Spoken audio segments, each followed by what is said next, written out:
আজকের দিনে গরমটা অন্য দিনে গরমের থেকে অনেকটাই বেশি ছিল, তাই মনে হলো।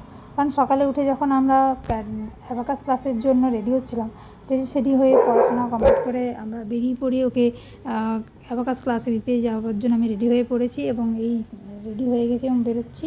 তো বেটুকে বলছি চলো তাড়াতাড়ি করো, এমনিতেই আমাদের সকালের শিফটে আমরা যাচ্ছি। তো তারপরে এসে করে আমাকে একটু রান্না করতে হবে, তো সেই জন্য আমি রান্না করতে চুলাতেই যেহেতু রান্না করছি সেই জন্য সকাল সকালই রান্না করতে বসে দিয়েছি।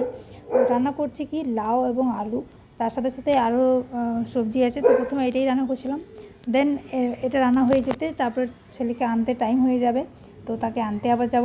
তো তার মাঝে একটু হালকা টিফিনও করে নেব।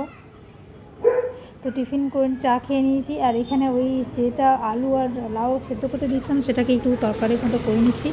গরম তেল কড়াইয়ের মধ্যে তেল গরম করতে দিয়ে দিলাম। কড়াইয়ের মধ্যে তেল গরম করার পর আমি এর মধ্যে দেব কালো জিরা আর পেঁয়াজ, সাথে দেব টমেটো, আর হচ্ছে কি দিয়ে লাউ যে সেদ্ধ করে রেখেছি সেই লাউ সেদ্ধটাকে পুরোপুরি দিয়ে দেবো। ঠিক আছে, তারপরে কী হবে, রান্না হয়ে গেলে দেন টাইমও হয়ে যাবে ওকে ছেলেকে আনার। তো আমি ছেলেকে আনতে চলে যাব। এই জায়গাটা হচ্ছে আমাদের উনুনের জায়গাটা, এই উনুনগুলো সত্যি ভেঙে গেছিলো, সেই জন্য আমাকে আবার নতুন করে উনুনগুলোকে আবার ঠিকঠাক করতে হয়েছে, মানে হালকা করে মাটি টাটি দিয়ে উনুনগুলোকে একটু ভালো করে বানিয়ে নেওয়া হয়েছে। দিয়ে এবার রান্না করছি, যেহেতু উনুনে রান্না করছি সেই জন্য সকাল সকালে রান্না করতে হবে, বেলা হয়ে গেলে কিন্তু প্রচণ্ড গরম। আর এই রিসেন্টলি কাল এবং আজ প্রচণ্ড গরম, সারাটা দিন প্রচণ্ড গরম। তো ভিডিওটা আমি সন্ধ্যেবেলাতেই এডিট করছি, কারণ সকালে ভিডিওটা শ্যুট করার পর আর এডিট করা হয়নি। দেন ভাবলাম যে সন্ধ্যেবেলাতে বসে আছি, চলো একটু ভিডিওটা এডিট করা যাক। এডিট করে দিলেই আমার কী হবে, ভিডিওটা আমি আপলোড করতে পারবো। তো আলাদা করতে আর সময় পাই না, তো এই যে সন্ধ্যেবেলা টাইমটা একটু সময় পেয়েছি, সেই টাইমটাকেই আমি একটু ভিডিও এডিটের কাজে লাগাচ্ছি। তো ফ্রেন্ডস, তোমরা সবাই জানো আমি অনেক কষ্ট করে একটু ভিডিওগুলো বানাই। তো যারা আমার ভিডিওগুলো রেগুলার বেসিসে দেখো তার জন্য অসংখ্য ধন্যবাদ। তো চ্যানেলটা যদি সাবস্ক্রাইব করা না থাকে তাহলে চ্যানেলটা সাবস্ক্রাইব করে দিও। আর যে ভিডিওগুলো আমি ছাড়ছি সেই ভিডিওগুলোতে কমেন্ট করো কেমন লাগছে। আর আমি যে এই ব্লগ ভিডিও বানাই এবং তার সাথে সাথে রান্নার রেসিপি ভিডিও বানাই, তো এইগুলো এই ভিডিওগুলো বানিয়ে কেমন লাগছে তোমাদের, মানে তোমরা কি আমার ব্লগ ভিডিও দেখতে চাও না রেসিপি ভিডিও দেখতে চাও, সেটা অবশ্যই কমেন্ট করে আমাকে জানাবে।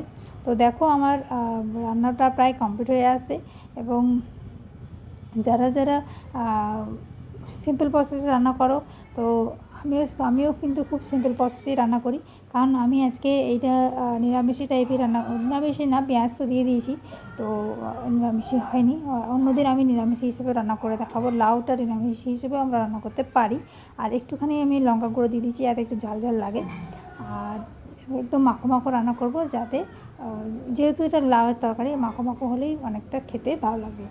এবং তার সাথে সাথে আরও রান্না করব, বাট যেহেতু এখন আমাকে ছেলেকে আনতে দিতে হবে, সেই জন্য আমি এই রান্নাটা তাতে করে সেরে নিচ্ছি। তো বেটুকে আনতে বেরিয়ে পড়েছি, বেটুকে নিয়েও নিয়েছি। এবার আমরা বাড়ি ফেরার সময় বেটুকে বলছি চলো তাহলে এবার যাওয়া যাক, কারণ ওই টাইমে 11টার দিকেই প্রচণ্ড রোদ, তখন থেকেই রোদ দিচ্ছে, মানে ভাবো তাহলে 11টার সময় এত যদি রোদ দেয় পরে কতটা রোদ দেবে। তো তবুও আমরা তাতে করে ঘর চলে গেলাম। ঘরে গিয়ে আরও আমার অনেক তরকারি বাকি ছিল, সেগুলো কমপ্লিট করতে হবে।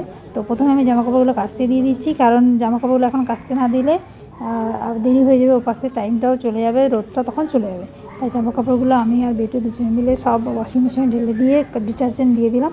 এরপরে ওটাকে বন্ধ করে দিয়ে ওখানে সুইচ অন করে দেবো।